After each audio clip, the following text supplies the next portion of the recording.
Designer channel आणि मी आहे सायली। तर बघा मग आज मी तुमच्यासोबत खूपच सुंदर अशी ब्लाऊजची डिझाईन शेअर करणार आहे।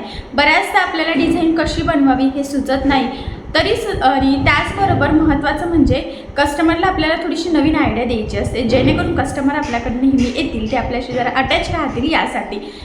त्यासाठी आज मी तुम्हाला खूप सुंदर अशी ब्लाऊजची डिझाईन सांगणार आहे आणि ही जी काही डिझाईन आहे त्याची कटिंग आणि स्टिचिंग दोन्ही पण मी तुमच्यासोबत अतिशय सावकाश स्टेप बाय स्टेप आणि खूप काही महत्त्वाच्या टिप्स अँड ट्रिक्स सांगणार आहे, जेणेकरून हा व्हिडिओ बघून अशी छानशी लेटेस्ट ट्रेंडिंग ब्लाऊज डिझाईन तुम्हाला सुद्धा सहजच बनवता येईल यासाठी।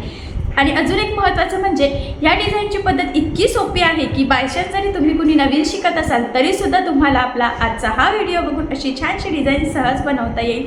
चला मग आता वेळ न घालवता आपण आपल्या आजच्या छानशा व्हिडिओला सुरुवात करूयात आणि हा व्हिडिओ तुम्ही स्किप न करता पूर्ण नक्की बघा, जेणेकरून हा व्हिडिओ बघून तुम्हाला अशी छानशी डिझाईन सहजच बनवता येईल। त्याचबरोबर तुमच्या साडीला आणि ब्लाऊजला खूपच सुंदर असं लुकसुद्धा नक्कीच येईल। ठीक आहे, तर हे बघा, इथे तुम्ही बघू शकतात की हा आहे आपला ब्लाऊज पीस, छान असा रेड कलरचा आहे आणि यावर आता आपण गोल गळ्यावर खूप सुंदर अशी एकदम साधी आणि सोपी आणि तुम्हाला सहज बनवता येईल अशी ब्लाऊज डिझाईन बनवणार आहोत। तर बघा मग इथे आपण बॅक पार्ट ऑलरेडी कटिंग करून घेतलेला आहे। तर मेन फॅब्रिक आणि अस्तर असं 2 इंच बॅक पार्टची कटिंग झालेली आहे आणि सगळ्यात आधी आता मी तुम्हाला याचं मेजरमेंट सांगते, म्हणजे तुम्हाला तुमच्या मापानुसार या डिझाईनसाठी सहजच कटिंग स्टिचिंग करता येईल।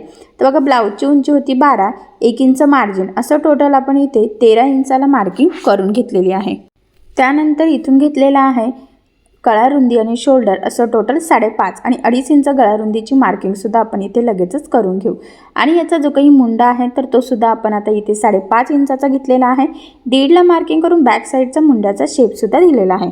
इथे घेतलेला आहे छातीचा चौथा भाग अधिक 1.5 इंच मार्जिन, म्हणजे 8 अधिक 1.5 असं टोटल 9.5 इंचाला मार्किंग करून हा बॅक पार्ट आपण इथे कटिंग करून घेतलेला आहे। आता सगळ्यात आधी आपल्याला गळ्याची जी काही मार्किंग आहे तर ती अस्तरच्या बॅक पार्टवर करायची आहे। तर तुमचा जो गळा असेल त्याच्यामध्ये 1/2 इंच एक्स्ट्राचं मार्जिन आपल्याला इथे ॲड करायचं आहे। तर मी सुद्धा इथे जेवढा गळा आहे त्यामध्ये 1/2 इंच मार्जिन ॲड करून असं टोटल 9.5 इंचाला मार्किंग करून घेतलेली आहे। आणि इथून घ्यायचं आहे 2.5 इंच पुन्हा गळा रुंदी आणि आता आपल्याला पट्टीच्या सहाय्याने बघा इथे हा बॉक्स ड्रॉ करायचा आहे। ही आपली बेसिक स्टेप आहे, तुमचा गळा कुठलाही असो या पद्धतीने सगळ्यात आधी आपल्याला हा बॉक्स ड्रॉ करावाच लागतो। आणि बघा मग त्यानंतर क्रॉसमध्ये 1ला मार्किंग करून आपल्याला इथे गोल गळ्याचा शेप द्यायचा आहे। बघा ह्या पद्धतीने तुम्हाला जर अजून डीप हवा असेल तर तुम्ही घेऊ शकता, पण मी बेसिकली जो आपला रेग्युलर असतो तर तोच घेतलेला आहे। आता ही मार्किंग झालेली आहे, तर आता आपण जी काही मार्किंग केलेली गोलगळा आहे तर त्याची आता इथे कटिंग करून घेऊयात। तर बघा मग जी मार्किंग होती एक्झॅक्टली तिथूनच आता आपण इथे हा गळा कट करून घेऊयात व्यवस्थित ह्या पद्धतीने। ठीक आहे, आता यानंतर आपल्याला काय करायचं आहे की मेन फॅब्रिक आणि अस्तर इथे एकमेकाला जोडून घ्यायचं आहे। तर त्यासाठी आता इथे आपल्याला सगळ्यात आधी जो काही आपला मेन फॅब्रिक म्हणजे ब्लाऊजचा बॅक पार्ट आहे तर तो सरळ ठेवायचा आहे। त्यावर आपण कटिंग केलेला अस्तरचा जो काही बॅक पार्ट आहे तर तो बघा ह्या पद्धतीने ठेवून आपल्याला इथे सेंटरला आणि दोन्ही साईडच्या शोल्डरला अशा टोटल 3 पिना लावून घ्यायच्या आहे, जेणेकरून आपला गळा स्प्रेड होणार नाही, जेणेकरून शोल्डरही उतरणार नाही आणि आपल्याला स्टिचिंग करणं सोपं जाईल। तर सगळ्यात आधी आता गळ्याच्या साईडने साधारणतः 1/2 इंच एवढं मार्जिन ठेवत आपल्याला सिंपल अशी टीप टाकून घ्यायची आहे। जर तुम्हाला हा गळा कॅनव्हास पेपर लावून बनवायचा असेल तर तुम्ही बनवू शकतात, पण शक्यतो गोल गळ्यासाठी आपल्याला कॅनव्हास पेपर लावून स्टिच करण्याची गरज पडत नाही। त्यामुळे मग मी सिंपल इथे आता बिना कॅनव्हास पेपरचा गळा बनवणार आहे। तर बघा मग इथे टीप मारून घेतल्यानंतर लगेचच आता कंटिन्यू आपल्याला कमरेच्या साईडला सुद्धा इथे टीप मारायची आहे, पण कमरेच्या साईडला आपल्याला टीप मारताना साधारणतः 1/2 इंच एवढं मार्जिन ठेवून टीप मारून घ्यायची आहे। आणि ह्या स्टेपमुळे काय होईल की गळा आणि कमरेचा पार्ट असं दोन्ही आपल्या सोबतच फिनिशिंगचं इथे रेडी होईल, तर ते तुम्हाला पुढे कळेलच। ठीक आहे, त्यानंतर बघा आता मी एक्स्ट्राचं जे काही मेन फॅब्रिक होतं तर ते इथे कट करून घेत आहे। तर तुम्ही सुद्धा जे काही एक्स्ट्राचं मेन फॅब्रिक असेल तर ते इथे कट करून घ्यायचं आहे आणि गळ्याच्या मध्ये सुद्धा जो काही एक्स्ट्राचा कपडा आहे तर तो सुद्धा आपल्याला इथे कट करून घ्यायचा आहे बघा व्यवस्थित।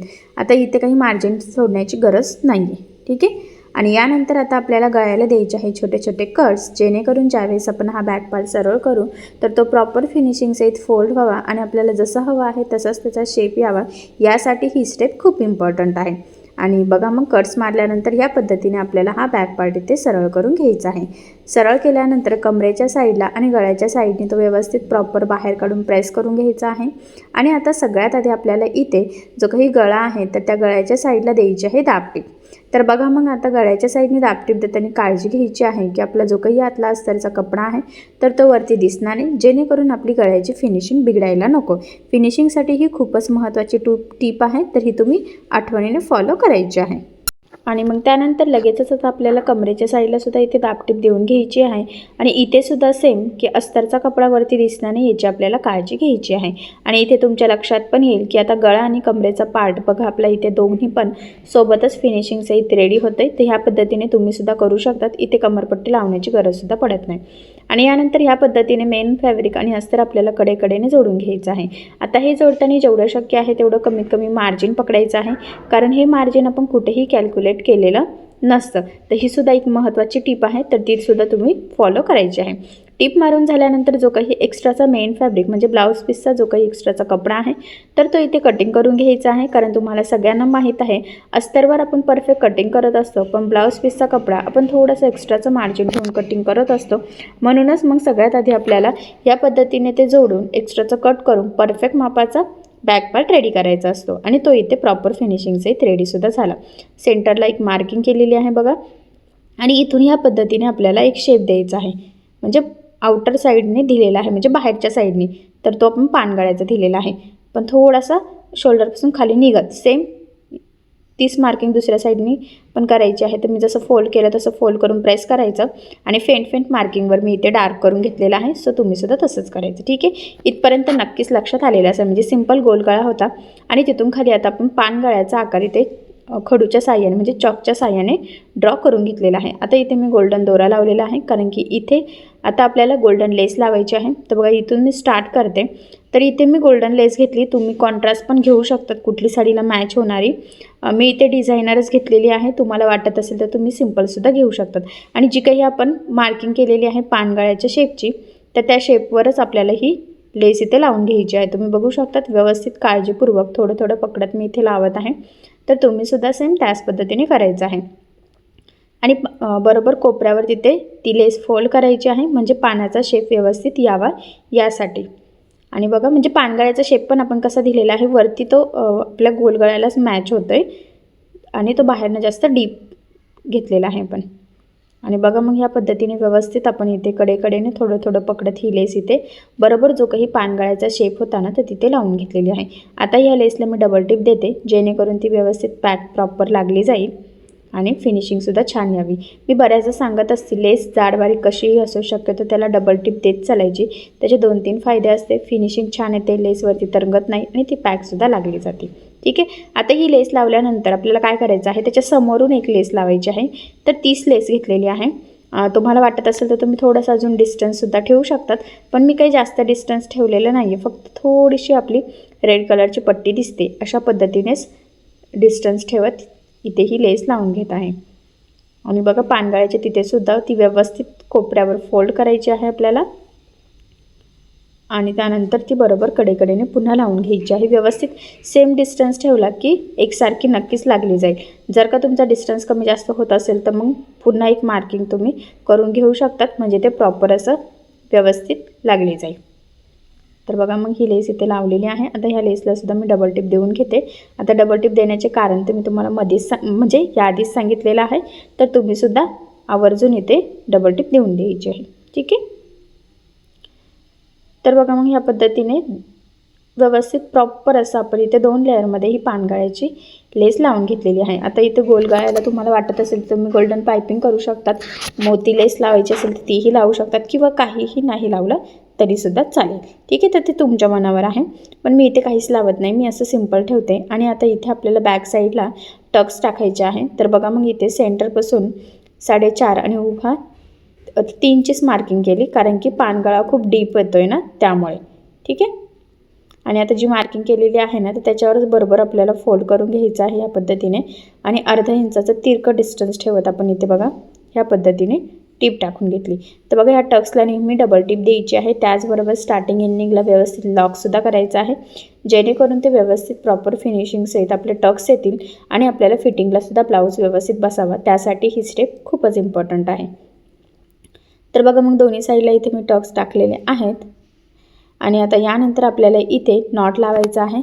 तर तुम्हाला वाटत असेल तर तुम्ही ब्लाऊज पीसच्या कपड्याचे सुद्धा बनवू शकतात, पण मी सिंपल इथे गोल्डन घेतलेले आहे आणि ते 1 मीटर घेतलेलं आहे.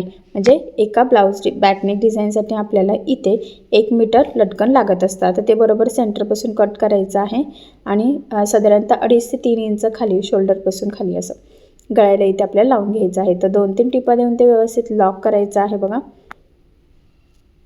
आणि त्यानंतर 30 मार्किंग दुसऱ्या साईडला करायची आहे, जेणेकरून दोन्ही व्यवस्थित एकाच लेवलमध्ये लागले जातील. आणि तिथे सुद्धा 2-3 टिपा देऊन व्यवस्थित लॉक करून घ्यायचं आहे. ठीक आहे. तर फायनली दोन्ही साईडला नॉट आपण लावलेले आहे. जर तुम्हाला वाटत असेल तर तुम्ही इथे फॅब्रिकचे लटकन बनवू शकतात, पण मी रेडीमेड गोल्डन कलरचे लटकन इथे लावणार आहे. आणि अशा पद्धतीने खूप सुंदर असा बॅकनेक आपला इथे रेडी झालेला आहे.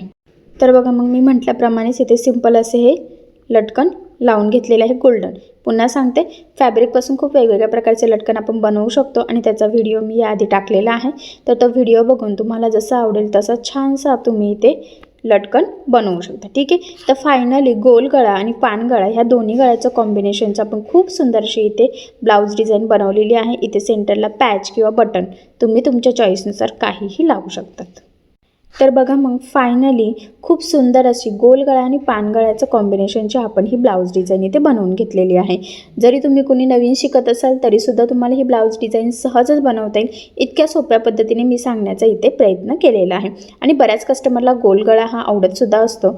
तर तुम्ही अशी डिझाईन नक्की त्यांना स्टिच करून देऊ शकतात. म्हणजे तुमचा गळा जरी कमी घ्यायचा असेल तरी तुम्ही ह्या डिझाईनमध्ये तेवढं ॲडजस्ट करू शकता. तर बघा, जो काही गोल शेप आहे ना, तर तिथे तुम्ही पायपिंग किंवा तुम्हाला वाटत असेल तर तुम्ही मोतीलेस लावू शकतात, बट मी इथे अशी सिंपलच ठेवणार आहे. असं सुद्धा ब्लाऊजला खूप सुंदर असं लूक येते. आणि मध्ये एक पॅच किंवा गोल्डन बटन तुम्ही तुमच्या किंवा कस्टमरच्या चॉईसनुसार इथे लावू शकता. ठीक आहे. सो अशी डिझाईन तुम्ही नक्की ट्राय करून बघा. मी तुम्हाला याची कटिंग आणि स्टिचिंग दोन्ही पण खूप सोप्या पद्धतीने सांगितलेलं आहे. आणि महत्त्वाचं म्हणजे की नक्कीच ह्या ब्लाऊज डिझाईनमुळे आपल्या साडीला आणि ब्लाऊजला खूप म्हणजे खूप सुंदर असं लूक येईल. सो नक्की ट्राय करून बघा. ठीक आहे. तर तुम्हाला आपला आजचा व्हिडिओ कसा वाटला हे मला कमेंट करून नक्कीच कळवा. मी तुम्हाला आज संपूर्ण कटिंग स्टिचिंग दोन्ही पण अतिशय सावकाश स्टेप बाय स्टेप आणि खूप काही महत्त्वाच्या टिप्स अँड ट्रिक्स एक सांगितलेला आहे, जेणेकरून हा व्हिडिओ बघून तुम्हाला हे असं सहजच स्टिच करता येईल. ठीक आहे. आणि जर तुम्हाला काही प्रॉब्लेम येत असेल तर मला कमेंट करून नक्कीच कळवा. तर तुम्हाला आपला आजचा व्हिडिओ आवडला असेल तर व्हिडिओला लाईक करायला विसरू नका. आणि जर तुम्ही आपल्या चॅनलवर नवीन असाल आणि अजून सबस्क्राईब केलेलं नसेल तर सबस्क्राईब नक्की करा. आणि ज्यावेळेस तुम्ही सबस्क्राईब करा त्यावेळेस त्यासमोरील बेल आयकॉन ही नक्की प्रेस करा.